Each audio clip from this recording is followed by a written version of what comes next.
The Dualitists, or the Death Doom of the Double Born, by Bram Stoker. Bistat qui non citodat. There was joy in the house of Bub. For 10 long years had Ephraim and Sophonisba Bub mourned in vain the loneliness of their life. Unavailingly had they gazed into the emporia of baby linen, and fixed their searching glances on the basket-makers' warehouses, where the cradles hung in tempting rows. In vain had they prayed and sighed and groaned and wished and waited and wept, but never had even a ray of hope been held out by the family physician. But now at last the wished-for moment had arrived. Month after month had flown by on leaden wings, and the destined days had slowly measured their course.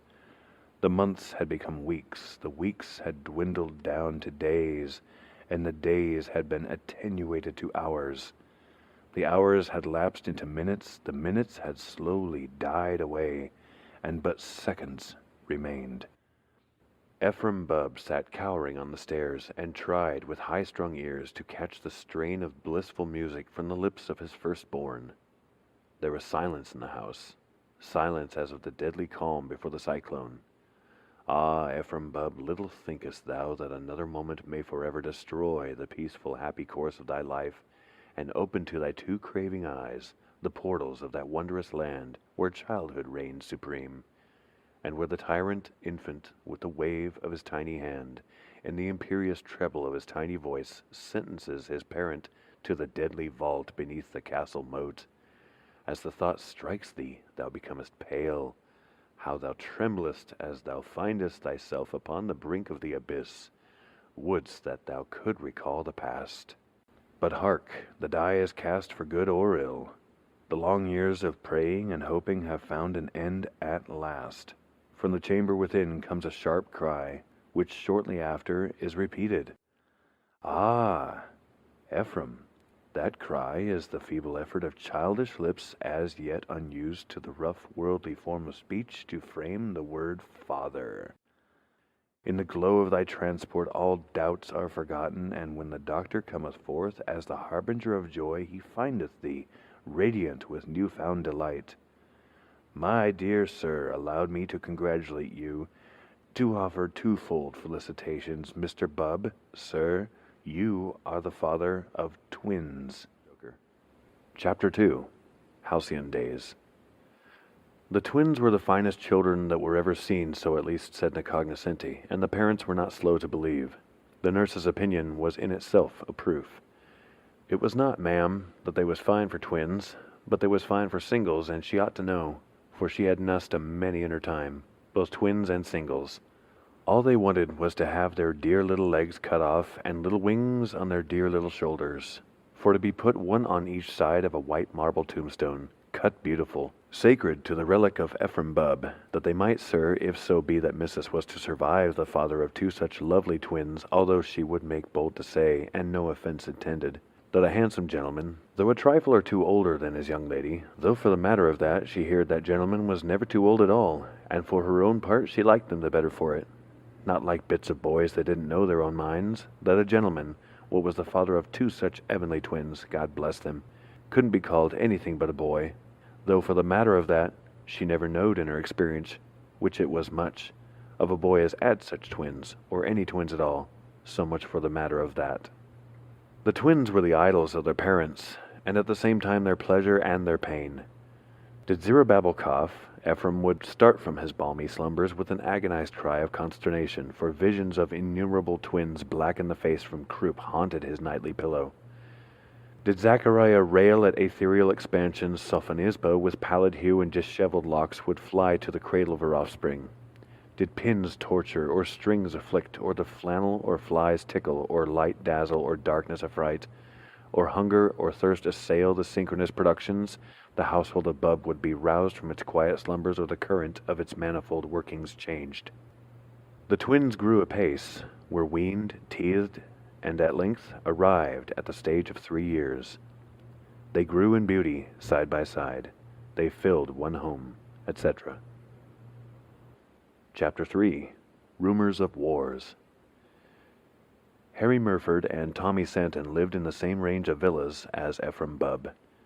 Harry's parents had taken up their abode in number 25. Number 27 was happy in the perpetual sunshine of Tommy's smiles, and between these two residences Ephraim Bubb reared his blossoms, the number of his mansion being 26. Harry and Tommy had been accustomed from the earliest times to meet each other daily. Their primal method of communication had been by the housetops, till their respective sires had been obliged to pay compensation to Bubb for damages to his roof and dormer windows, and from that time they had been forbidden by the home authorities to meet, whilst their mutual neighbor had taken the precaution of having his garden walls pebble-dashed and topped with broken glass to prevent their incursions. Harry and Tommy, however, being gifted with daring souls, lofty ambitions, impetuous natures, and strong seats to their trousers, defied the rugged walls of Bubb and continued to meet in secret. Compared with these two youths, Castor and Pollux, Damon and Pythias, Eloisa and Abelard are but tame examples of duality or constancy and friendship. All the poets from Hyginus to Schiller might sing of noble deeds done and desperate dangers held as not for friendship's sake, but they would have been mute had they but known of the mutual affection of Harry and Tommy. Day by day, and often night by night, would these two brave the perils of nurse and father and mother, of whip and imprisonment, and hunger and thirst and solitude and darkness to meet together. What they discussed in secret none other knew. What deeds of darkness were perpetrated in their symposia none could tell. Alone they met, alone they remained, and alone they departed to their several abodes. There was in the garden of Bubb a summer house overgrown with trailing plants and surrounded by young poplars, which the fond father had planted on his children's natal day, and whose rapid growth he had proudly watched. These trees quite obscured the summer house, and here Harry and Tommy, knowing after a careful observation that none ever entered the place, held their conclaves. Time after time they met in full security and followed their customary pursuit of pleasure. Let us raise the mysterious veil and see what was the great unknown at whose shrine they bent the knee. Harry and Tommy had each been given as a Christmas box a new knife, and for a long time, nearly a year, these knives, similar in size and pattern, were their chief delights. With them they cut and hacked in their respective homes all things which would not likely to be noticed, for the young gentlemen were wary and had no wish that their moments of pleasure should be atoned for by moments of pain. The insides of drawers and desks and boxes and under parts of tables and chairs, the backs of picture frames, even the floors, where corners of the carpets could surreptitiously be turned up, all bore marks of their craftsmanship. And to compare notes on these artistic triumphs was a source of joy. At length, however, a critical time came. Some new field of action should be opened up, for the old appetites were sated and the old joys had begun to pall. It was absolutely necessary that the existing schemes of destruction should be enlarged, and yet this could hardly be done without a terrible risk of discovery, for the limits of safety had long since been reached and passed. But, be the risk great or small, some new ground should be broken, some new joy found, for the old earth was barren, and the craving for pleasure was growing fiercer with each successive day. The crisis had come. Who could tell the issue? Chapter 4. The Tucket Sounds. They met in the arbor, determined to discuss this grave question. The heart of each was big with revolution, the head of each was full of scheme and strategy, and the pocket of each was full of sweet stuff, the sweeter for being stolen. After having dispatched the sweets, the conspirators proceeded to explain their respective views with regard to the enlargement of their artistic operations. Tommy unfolded with such pride a scheme which he had in contemplation of cutting a series of holes in the sounding board of the piano, so as to destroy its musical properties. Harry was in no wise behindhand in his ideas of reform. He had conceived the project of cutting the canvas at the back of his great-grandfather's portrait, which his father held in high regard among his Lares and Penates, so that in time, when the picture should be moved, the skin of paint would be broken, the head would fall bodily out from the frame. At this point of the council, a brilliant thought occurred to Tommy. Why should not the enjoyment be doubled, and the musical instruments and family pictures of both establishments be sacrificed on the altar of pleasure? This was agreed to nem. con., and then the meeting adjourned for dinner. When they next met, it was evident that there was a screw loose somewhere, that there was something rotten in the state of Denmark. After a little fencing on both sides, it came out that all the schemes of domestic reform had been foiled by maternal vigilance, and that so sharp had been the reprimand consequent on a partial discovery of the schemes that they would have to be abandoned, till such a time, at least, as increased physical strength would allow the reformers to laugh to scorn parental threats and injunctions. Sadly, the two forlorn youths took out their knives and regarded them sadly. Sadly, they thought, as erst did Othello, of all the fair chances of honor and triumph and glory gone forever. They compared knives with almost the fondness of doting parents. There they were, so equal in size and strength and beauty, dimmed by no corrosive rust, tarnished by no stain, and with unbroken edges of the keenness of Saladin's sword. So like were the knives that but for the initials scratched in the handles neither boy could have been sure which was his own. After a little while they began mutually to brag of the superior excellence of their respective weapons. Tommy insisted that his was the sharper. Harry asserted that his was the stronger of the two. Hotter and hotter grew the war of words. The tempers of Harry and Tommy got inflamed, and their boyish bosoms glowed with manly thoughts of daring and of hate. But there was abroad in that hour a spirit of a bygone age, one that penetrated even to that dim arbor in the grove of Bub. The world-old scheme of ordeal was whispered by the spirit in the ear of each, and suddenly the tumult was allayed. With one impulse, the boys suggested that they should test the quality of their knives by the ordeal of the hack. No sooner said than done. Harry held out his knife edge uppermost, and Tommy, grasping his firmly by the handle, brought down the edge of the blade crosswise on Harry's. The process was then reversed, and Harry became in turn the aggressor. Then they paused and eagerly looked for the result. It was not hard to see. In each knife were two great dents of equal depth, and so it was necessary to renew the contest and seek a further proof. What needs it to relate seriatim the details of that direful strife? The sun had long since gone down, and the moon with fair, smiling face had long risen over the roof of Bub, when wearied and jaded Harry and Tommy sought their respective homes.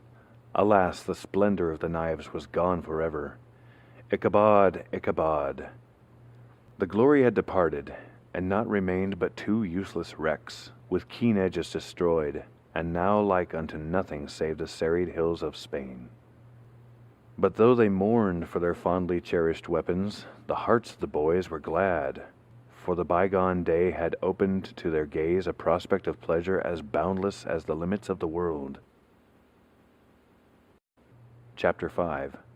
The First Crusade. From that day a new era dawned in the lives of Harry and Tommy. So long as the resources of the parental establishments could hold out, so long would their new amusement continue. Suddenly they obtained surreptitious possession of articles of family cutlery not in general use, and brought them one by one to their rendezvous. These came fair and spotless from the sanctity of the butler's pantry. Alas, they returned not as they came. But in course of time the stock of available cutlery became exhausted, and again the inventive faculties of the youths were called into requisition. They reasoned thus: the knife game, it is true, is played out, but the excitement of the hack is not to be dispensed with. Let us carry, then, this great idea into new worlds. Let us still live in the sunshine of pleasure. Let us continue to hack, but with objects other than knives. It was done. Not knives now engaged the attention of the ambitious youths. Spoons and forks were daily flattened and beaten out of shape. Peppercaster met peppercaster in combat, and both were borne dying from the field. Candlesticks met in fray, to part no more on this side of the grave. Even epergnes were used as weapons in the crusade of hack. At last all the resources of the butler's pantry became exhausted, and then began a system of miscellaneous destruction that proved in a little time ruinous to the furniture of the respective homes of Harry and Tommy. Mrs. Santon and Mrs. Murford began to notice the wear and tear in their households became excessive. Day after day, some new domestic calamity seemed to have occurred. Today, a valuable edition of some book, whose luxurious binding made it an object for public display, would appear to have suffered some dire misfortune, for the edges were frayed and broken and the back loose, if not altogether displaced. Tomorrow the same awful fate would seem to have followed some miniature frame. The day following the legs of some chair or spider table would show signs of extraordinary hardship. Even in the nursery, the sounds of lamentation were heard.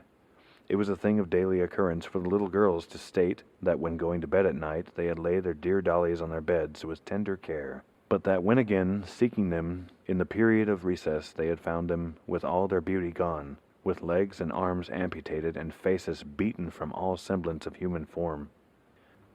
Then articles of crockery began to be missed. The thief could in no case be discovered, and the wages of the servants, from constant stoppages, began to be nominal rather than real.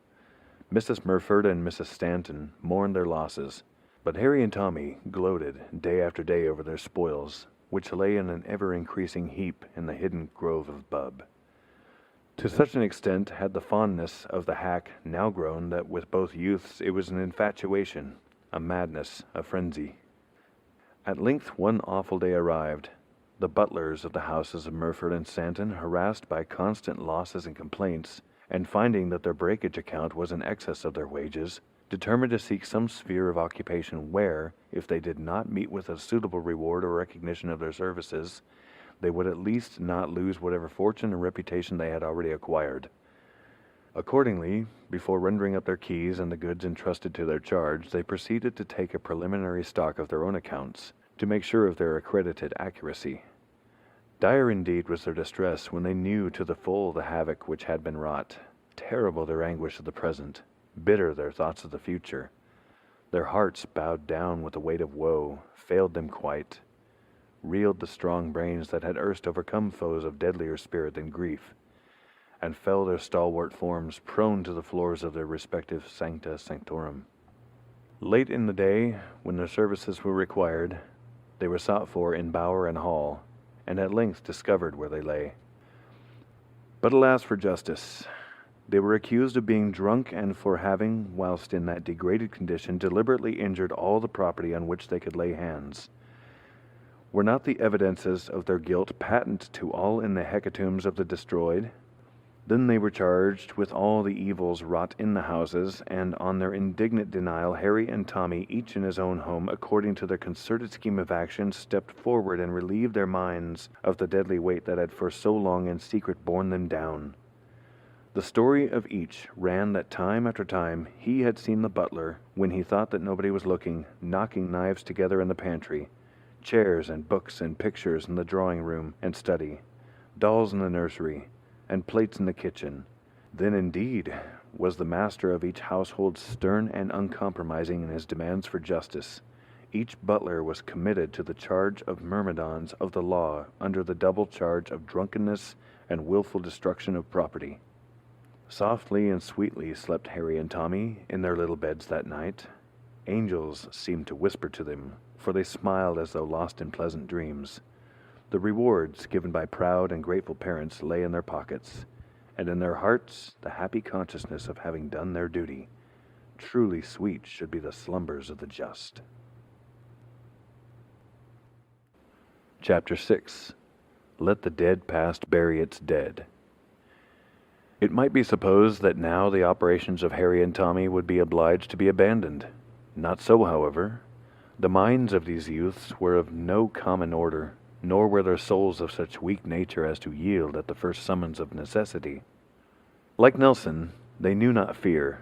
Like Napoleon, they held impossible to be the adjective of fools, and they reveled in the glorious truth that in the lexicon of youth is no such word as fail. Therefore, on the day following the éclaircissement of the butler's misdeeds, they met in the arbor to plan a new campaign. In the hour when all seemed blackest to them, and when the narrowing walls of possibility hedged them in on every side, thus ran the deliberations of these dauntless youths. We have played out the meaner things that are inanimate and inert. Why not then trench on the domains of life? The dead have lapsed into the regions of the forgotten past. Let the living look to themselves. That night they met when all households had retired to balmy sleep, and naught but the amorous wailings of nocturnal cats told of the existence of life and sentience. Each bore into the arbor in his arms a pet rabbit and a piece of sticking plaster. Then, in the peaceful, quiet moonlight, commenced a work of mystery, blood, and gloom. The proceedings began by the fixing of a piece of sticking plaster over the mouth of each rabbit to prevent it from making a noise if so inclined. Then Tommy held up his rabbit by its scuddy tail, and it hung wriggling, a white mass in the moonlight. Slowly Harry raised his rabbit, holding it in the same manner, and when level with his head, brought it down on Tommy's client. But the chances had been miscalculated.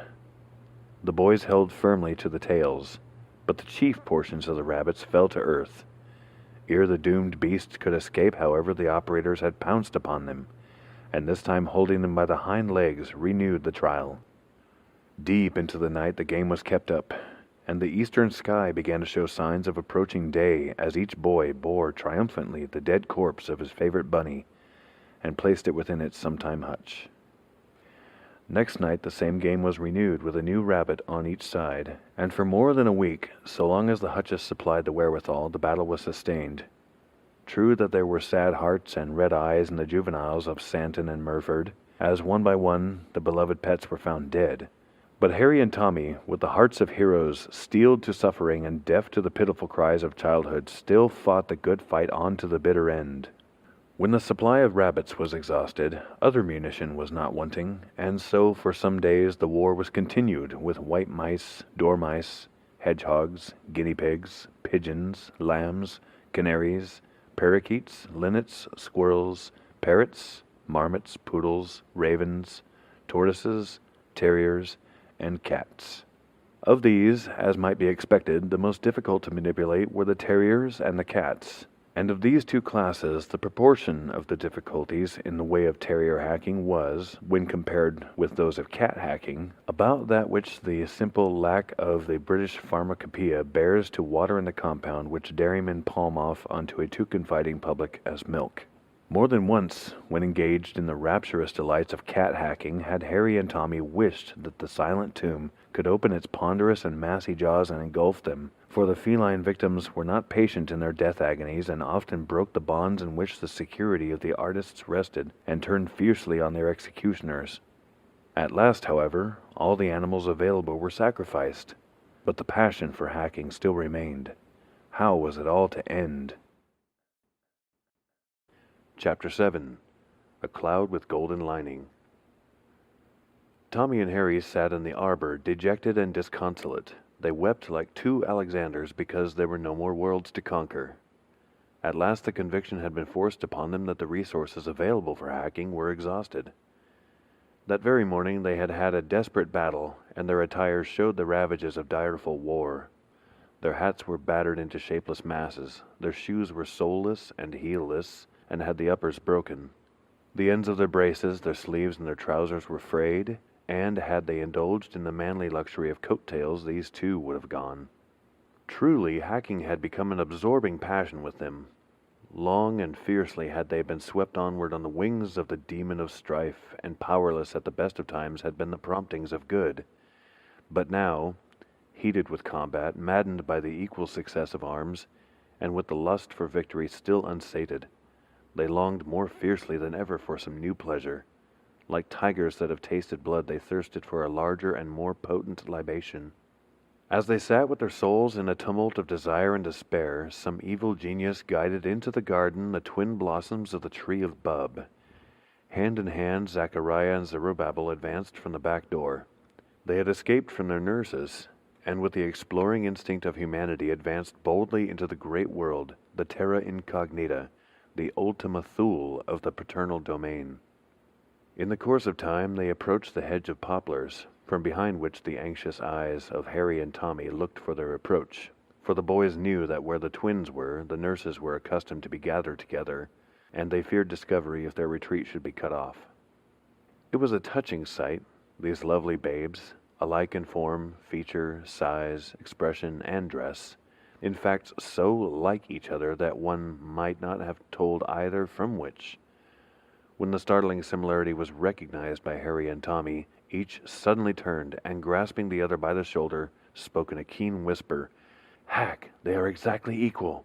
This is the very apotheosis of our art." With excited faces and trembling hands they laid their plans to lure the unsuspecting babes within the precincts of their charnel house. and they were so successful in their efforts that in a little time the twins had toddled behind the hedge and were lost to the side of the parental mansion. Harry and Tommy were not famed for gentleness within the immediate precincts of their respective homes, but it would have delighted the heart of any philanthropist to see the kindly manner in which they arranged for the pleasures of the helpless babes.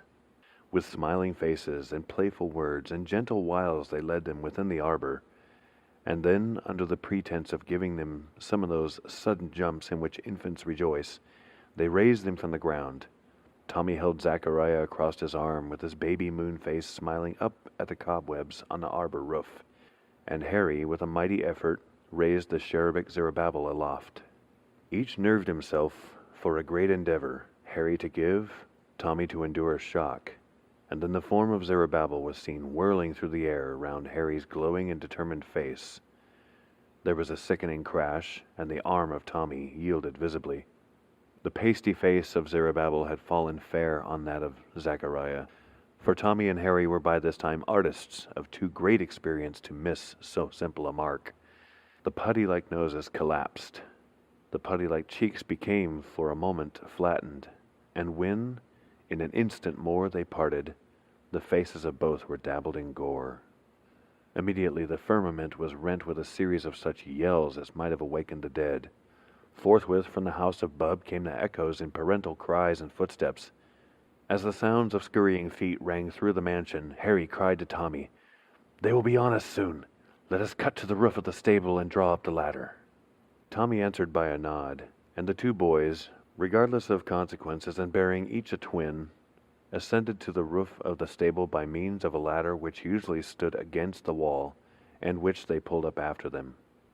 As Ephraim Bubb issued from his house in pursuit of his lost darlings, the sight which met his gaze froze his very soul. There on the coping of the stable roof stood Harry and Tommy, renewing their game. They seemed like two young demons forging some diabolical implement, for each in turn the twins were lifted high in air and let fall with stunning force on the supine form of its fellow. How Ephraim felt none but a tender and imaginative father can conceive. It would be enough to wring the heart of even a callous parent to see his children, the darlings of his old age, his own beloved twins, being sacrificed to the brutal pleasure of unregenerate youths, without being made unconsciously and helplessly guilty of the crime of fratricide. Loudly did Ephraim and also Sophonisba, who with disheveled locks had now appeared upon the scene, bewail their unhappy lot and shriek in vain for aid. But by rare ill chance no eyes save their own saw the work of butchery, or heard the shrieks of anguish and despair. Wildly did Ephraim, mounting on the shoulders of his spouse, strive, but in vain, to scale the stable wall. Baffled in every effort, he rushed into the house and appeared in a moment bearing in his hands a double-barreled gun, into which he poured the contents of a shot pouch as he ran. He came anigh the stable and hailed the murderous youths. "Drop them twins and come down here, or I'll shoot you like a brace of dogs." "Never!" exclaimed the heroic two with one impulse, and continued their awful pastime with a zest tenfold as they knew that the agonized eyes of the parents wept at the cause of their joy. "Then die!" shrieked Ephraim as he fired both barrels right, left, at the hackers. But alas, love for his darlings shook the hand that never shook before. As the smoke cleared off, and Ephraim recovered from the kick of his gun, he heard a loud two-fold laugh of triumph and saw Harry and Tommy, all unhurt, waving in the air the trunks of the twins. The fond father had blown the heads completely off his own offspring. Tommy and Harry shrieked aloud in glee, and after playing catch with the bodies for some time, seen only by the agonized eyes of the infanticide and his wife, flung them high in the air. Ephraim leaped forward to catch what had once been Zachariah, and Sophonisba grabbed wildly for the loved remains of Zerubbabel.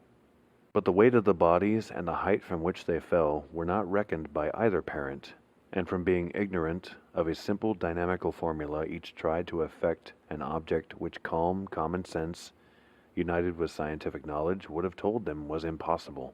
The masses fell, and Ephraim and Sophonisba were stricken dead by the falling twins, who were thus posthumously guilty of the crime of parricide. An intelligent coroner's journey found the parents guilty of the crimes of infanticide and suicide on the evidence of Harry and Tommy, who swore reluctantly that the inhuman monsters, maddened by drink, had killed their offspring by shooting them into the air out of a cannon, since stolen, whence like curses they had fallen on their own heads, and that then they had slain themselves sui manibus with their own hands.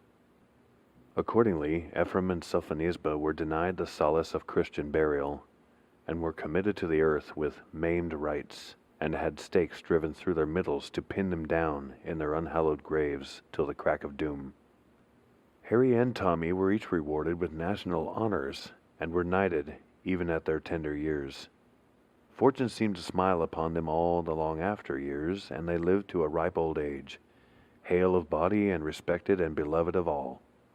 Often in the golden summer eves, when all nature seemed at rest, when the oldest cask was opened and the largest lamp was lit, when the chestnuts glowed in the embers and the kid turned on the spit, when their great-grandchildren pretended to mend fictional armor and to trim an imaginary helmet's plume, when the shuttles of the good wives of their grandchildren went flashing each through its proper loom, with shouting and with laughter, they were accustomed to tell the tale of the Dualitists, or the death doom of the double-born. Thanks for listening. If you like what you heard, please subscribe to the channel, like the video, and click the notification bell to receive updates on upcoming videos. It's listeners like you that make what we do possible.